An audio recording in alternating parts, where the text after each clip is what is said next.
strategic in Incirlik Air Base just last month.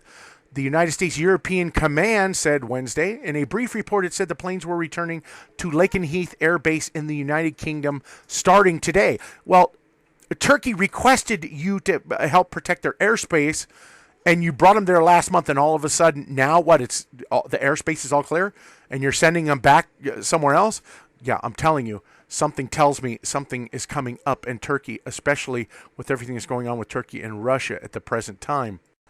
I guarantee you this is a complete sellout of the American people and the United States. Paul Ryan has betrayed us with a $1.1 trillion, 2,000-plus page omnibus bill funds fundamental transformation of America.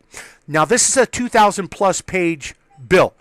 You do realize how long it takes to author such a bill, right? And this must have been in the works for quite some time. And basically, it's going to sell us all out.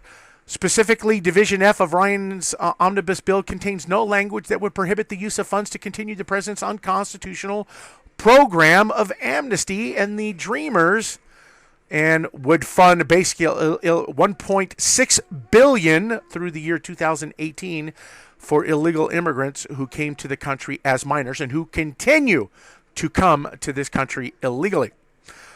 In 2013, Paul Ryan said that it is his job as a U.S. lawmaker to put himself in the shoes of the dreamer who is waiting and work to find legislative solutions to his or her problems. Yes.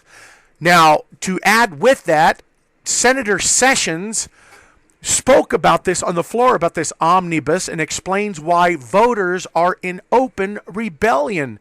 And if you take a look at this right here, he had a huge thumbs up on this speech that he gave, and you can find that right here on YouTube, and the link is in the description box for that. You guys all remember that 32-year-old CEO of that drug company who had actually raised the price of that life-saving drug Retrofin, and he was reviled for doing so. Mr. Martin Shkreli has been arrested on security fraud charges, but has nothing to do with pharmaceutical cost whatsoever. Shkreli, 32, ignited a firestorm over drug prices in September and became a symbol of defiant greed. The federal case against him has nothing to do with pharmaceutical cost.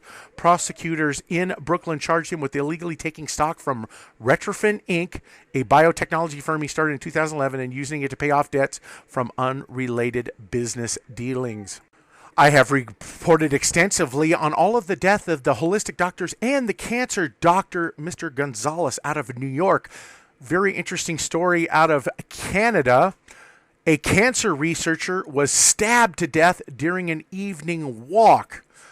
Now, it is interesting in my stories about GC math and how that relates to autism and cancer, and how some of these doctors were using this GC math in treatments for cancer and autism. I find this report and this death highly suspicious. Mark Ernsting, a 39-year-old biomedical engineer, died Tuesday night after being stabbed while out for evening walk, according to police.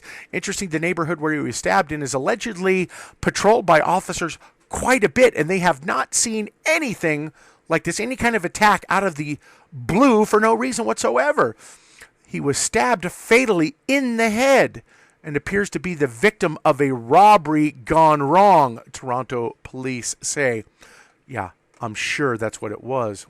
They do say they have a man in custody, Michael Nimmo, 21, and he is being charged with second-degree murder, but he is not being charged with robbery. But the police say that Mr. Michael Nimmo may have tried to rob Ernsting.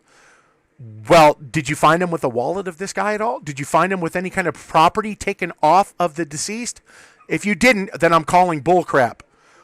You would have charged him with robbery along with that murder, and you're not doing so. That leads me to believe you're lying your pants off. Can anybody please remind me why Saudi Arabia was put into a position by the United Nations as human rights leaders? I don't know. Saudi Arabia has ordered the execution of a 19-year-old teenager for attending a protest 4 years ago.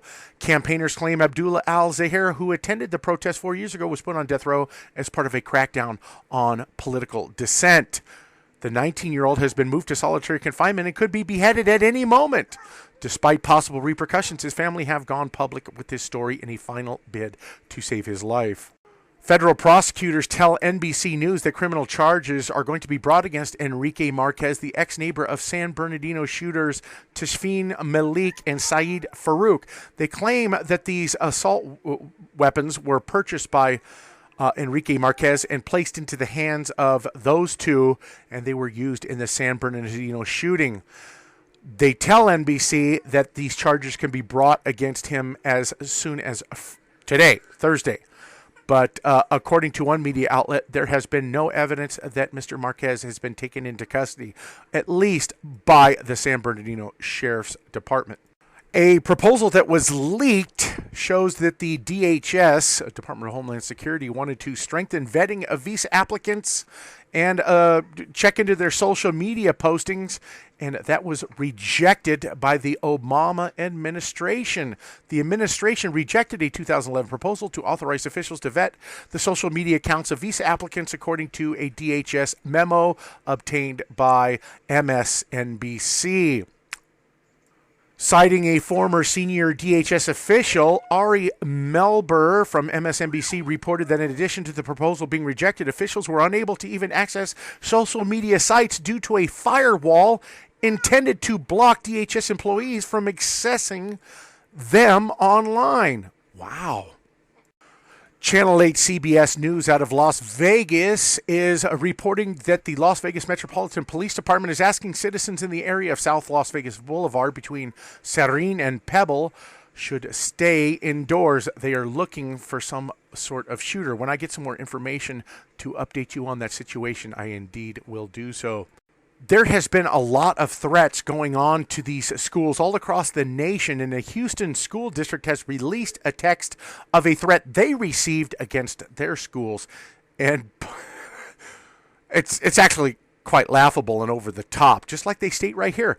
My story starts here. I have been bullied every day here in one of the district high schools. Just because I am different, I turned to religion to solve my problems and found faith and comfort in Allah. He has helped me through a lot, so now I must help him. Well, that's just a brief excerpt from this text, and you can read the rest right here, and I will have the link in the description box for that if you care to read the rest of that text that they claim they received. Staunch Democrat Michael Moore wrote an open letter protesting Donald Trump, and in that letter he stated, "We are all Muslim."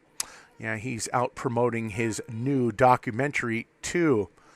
Glacier Peak High School in Snohomish, Washington has been receiving spurious threats. So what are they going to do about it? Well, they are going to lock the bathrooms down, and it will be locked up the rest of the week after a string of bomb threats. Yes, you did hear that right.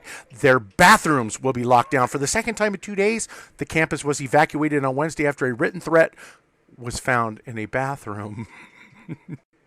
It was being reported that it was difficult to find a location to bury the two alleged shooters of the San Bernardino event that took place December 2nd. Well, they did find a spot where they say that local Islamic leaders would not be in attendance or refuse to attend.